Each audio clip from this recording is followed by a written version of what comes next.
মাহফিলের মধ্যে তারা বাধা দিতে শুরু করে দিয়েছে। এটা কোন ধরনের রাজনীতি?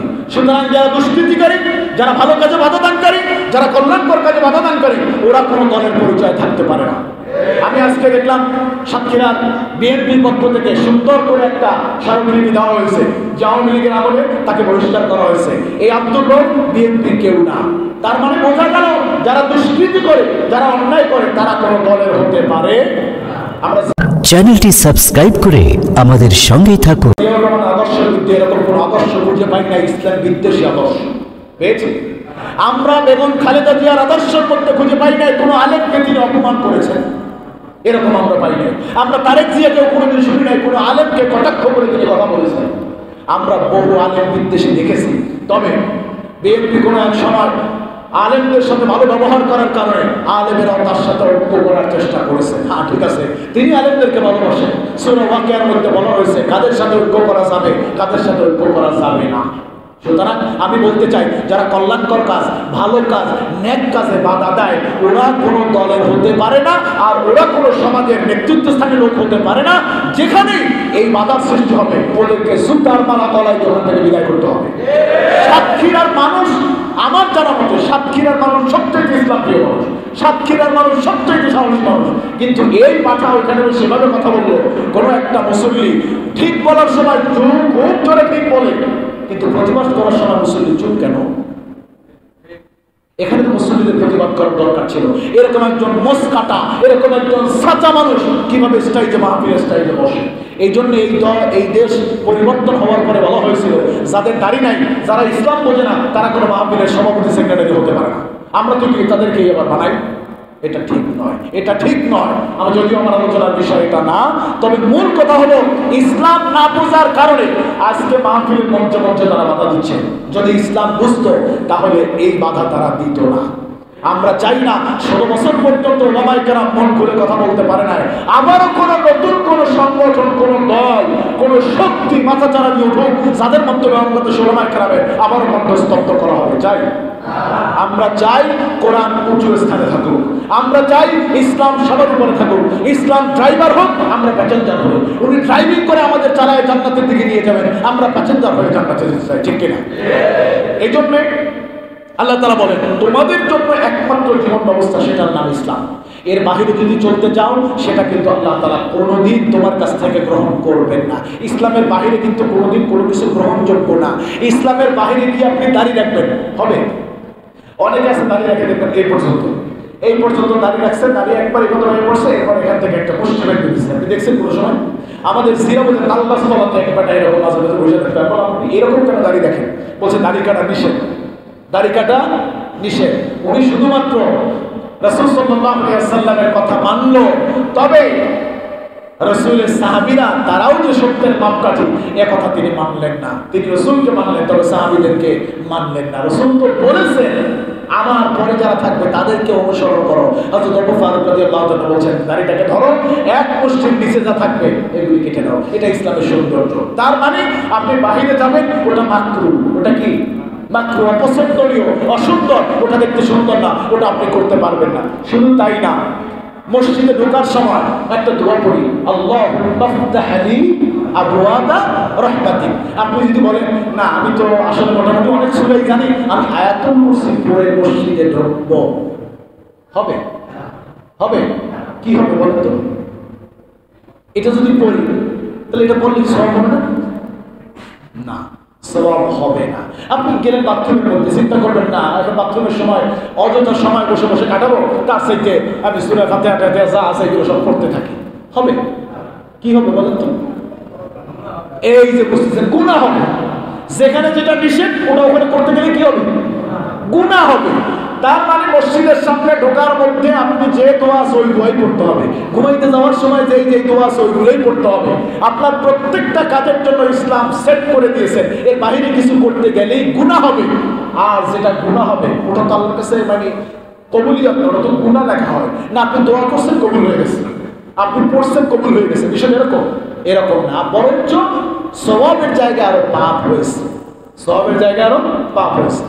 যেমন মাগরিবের নামাজ, যদিও পাপ হবে না কিন্তু নামাজ শেষ হবে। মাগরিবের নামাজে খুব ছোট্ট সূরা দিয়ে নামাজ পড়ার কথা বলেছেন মুহাম্মদ সাল্লাল্লাহু আলাইহি ওয়াসাল্লাম। তিনি বলেছেন মাগরিবের নামাজে যত ছোট সূরা দিয়ে 3 আয়াত দিয়ে নামাজ শেষ করে দাও, এটা মাগরিবের নামাজের সুন্নাত। এখন কোন ইমাম সাহেব যদি মাগরিবের নামাজে দাঁড়িয়ে সূরা বাকারা শুরু করে একবার শুরু থেকে শেষ পর্যন্ত, নামাজ হবে না? হ্যাঁ, বুঝে শুনে বলবেন। সূরা বাকারা পড়তে কত সময় লাগবে? কমসে কম 1.5 ঘন্টা সময় লাগবে বা 1 ঘন্টা সময় লাগবে। এই 1 ঘন্টা সময় সে যদি পড়ে, তার কি নামাজ আছে? তা তো মাগরিবে এসে ঠেকাই গেছে পুরো, তা তো নামাজই হইল না, যে গুনার বাকিদার হইল না। তার মানে সব সময় ভালো কাজ ভালো না, সব সিস্টেমের ভালো কাজ আপনার ভালো না। ইয়া নবী সালাম আলাইকা পড়তেছেন আপনি, জেনে না জেনে ইয়া নবী সালাম আলাইকা পড়তেছেন। আপনি কি জানেন ইয়া নবী সালাম আলাইকা অর্থ কি? সুতরাং সব কথার বলে আমি বুঝাতে চাচ্ছি, ইসলাম ব্যতীত, ইসলামের নিয়ম ব্যতীত আমরা যা করব এই জিনিসটা আল্লাহ কখনো গ্রহণ করবেন না। যেমন আমরা টুপি পরি, টুপি পরি, কেউ টুপি পরে কেউ টুপি পরে না, কেউ উঁচু টুপি পরে কেউ নিচু টুপি পরে, কেউ গোল টুপি পরে কেউ বস্তরি টুপি পরে, আছে না? এবার আপনার আসতে হবে, ইসলাম আসলে কোন টুপি পরার জন্য আমাকে অনুমোদন দিয়েছেন। ইসলাম সর্বপ্রথম বলেছেন টুপি না, তুমি মাথাটাকে ঢেকে রাখো। কি করো? মাথা ডেকে রাখো। এই ডেকে রাখাটা সুন্নাত। এরপরে আবু দাউদ শরীফের মধ্যে 4টা টুপি পড়ার কথা বলা হয়েছে, 4 ধরনের টুপির কথা বলা হয়েছে। 1 নম্বরের টুপি হলো আগের যুগে, বিশেষ করে সরসিনা মাদ্রাসায় বা সরসিনাতে যারা গেছেন তারা জানেন, কাপড়ের এক ধরনের টুপি হয়, কাপড়ের চারদিকে একটা রাউন্ড, উপরে একটা পট্টি দিয়ে একবার মাথার সাথে চাইবা রাখে। এই এক ধরনের টুপির কথা ইঙ্গিত রয়েছে আবু দাউদ শরীফের হাদিসের মধ্যে।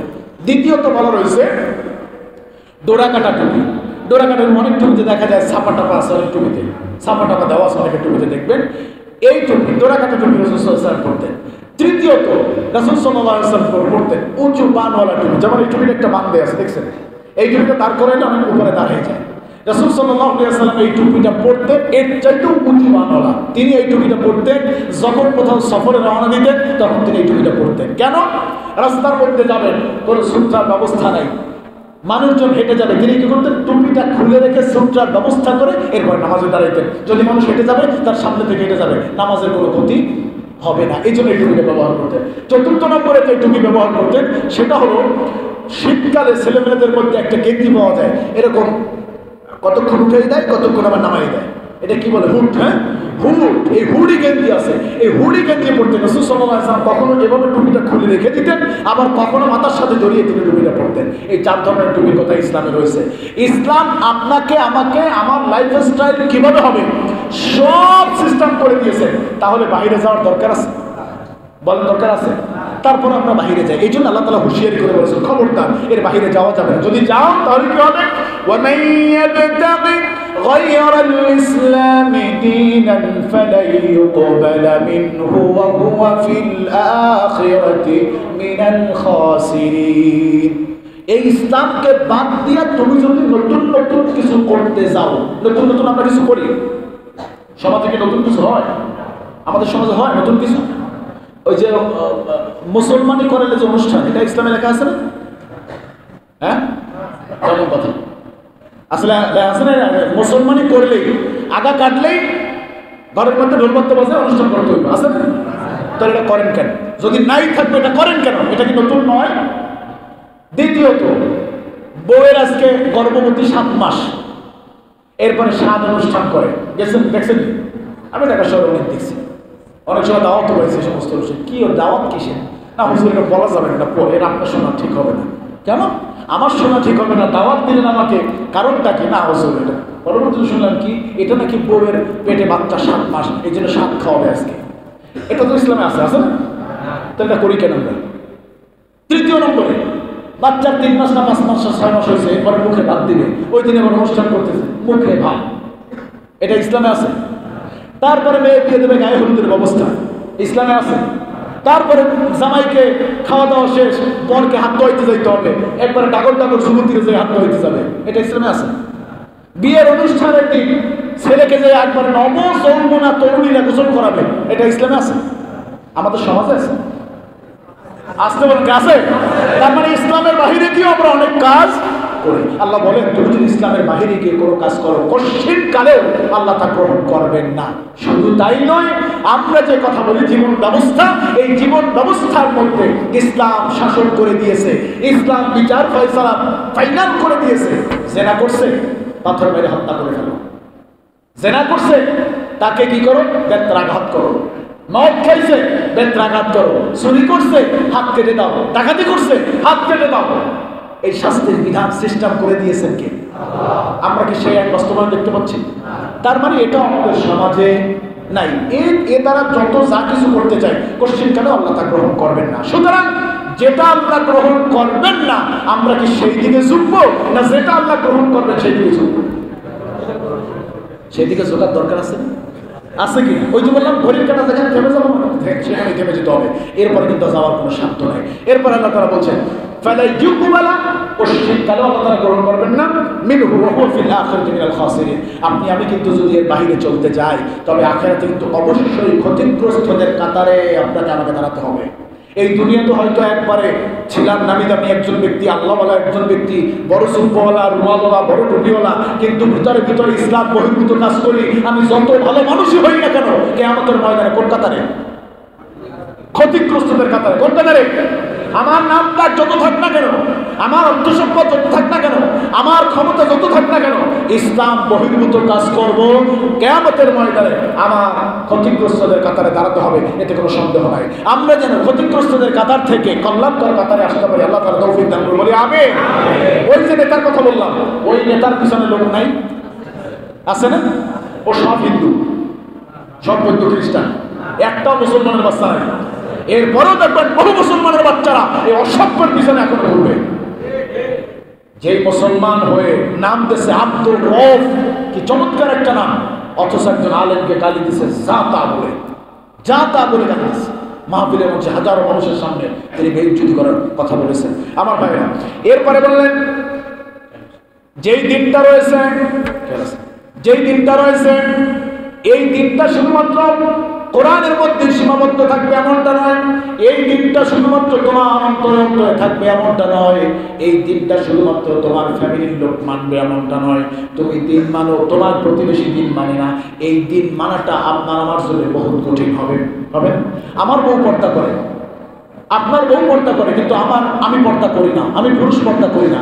অথচ আপনি আসছেন আমার বাড়িতে বেড়াইতে, তখন কি হবে? আপনার বউ বাসার মধ্যে আমি তো হুড় করে আমার বাসায় ঢুকে যাবো, কারণ তো আমি পর্দার তোয়াক্কা করি না। সুতরাং যারা ইসলাম মানবেন সবার পক্ষ থেকে ইসলাম মানানো দরকার। একজন মানবে একজন মানবে না, কেউ মানে না। এর মাধ্যমে সমাজের মধ্যে কল্যাণ আসতে পারে না।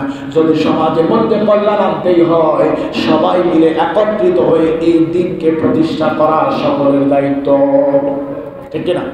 সবার দায়িত্ব। আসো আমরা সবাই মিলে এই দিনকে বাস্তবায়ন করি। তুমিও দিন মানবা, আমিও দিন মানবো, প্রতিবেশী সবাই যদি দিন মানে। যেমন এই বাংলাদেশে ব্যাংকিং ব্যবস্থা আছে না, তার মধ্যে একটা ব্যাংক আছে ইসলামী ব্যাংক। তারা বলে আমরা সুদ ভিত্তিক নয়, সুদবিহীন আমরা ইসলামী অর্থ ব্যবস্থা চালু করেছি। আমি বলি ইসলামী ব্যাংক চাইলেও সুদমুক্ত থাকতে পারে না, কারণ যেই দেশের রাষ্ট্রীয় ব্যবস্থার মধ্যে ইসলামী রাষ্ট্র ব্যবস্থা প্রতিষ্ঠা নাই, ওই দেশে চাইলেও কোনো ব্যাংক সুদবিহীন থাকতে পারে না। কারণ সবার সম্পর্ক কার সাথে? বাংলাদেশ ব্যাংকের সাথে, রাষ্ট্রের একটা ব্যাংকের সাথে সম্পর্ক। রাষ্ট্রীয় মূল ব্যাংক তারা সুদের সাথে সম্পর্কিত। চাইলেও তিনি একা সুদবিহীন অর্থ ব্যবস্থা করতে পারবেন না। সুতরাং ওই জায়গার থেকে বলবো আমি ইসলাম মানি, আপনি ইসলাম মানেন, প্রতিবেশী অন্যরা মানে না, সেক্ষেত্রে কি হবে? আপনি আমি পূর্ণাঙ্গ ইসলাম মানতে পারবো না। আল্লাহ তাআলা বলছেন এই দিন প্রতিষ্ঠা করা সবার দায়িত্ব। শারা'a লাকুম মিনাদ-দীনি মা ওয়াসসা বিহি নূহা ওয়াল্লাযী আওহাইনা ইলাইক ওয়া মা ওয়াসাইনা বিহি ইব্রাহিমা ওয়া মূসা ওয়া ঈসা আন আকিমুদ-দীন।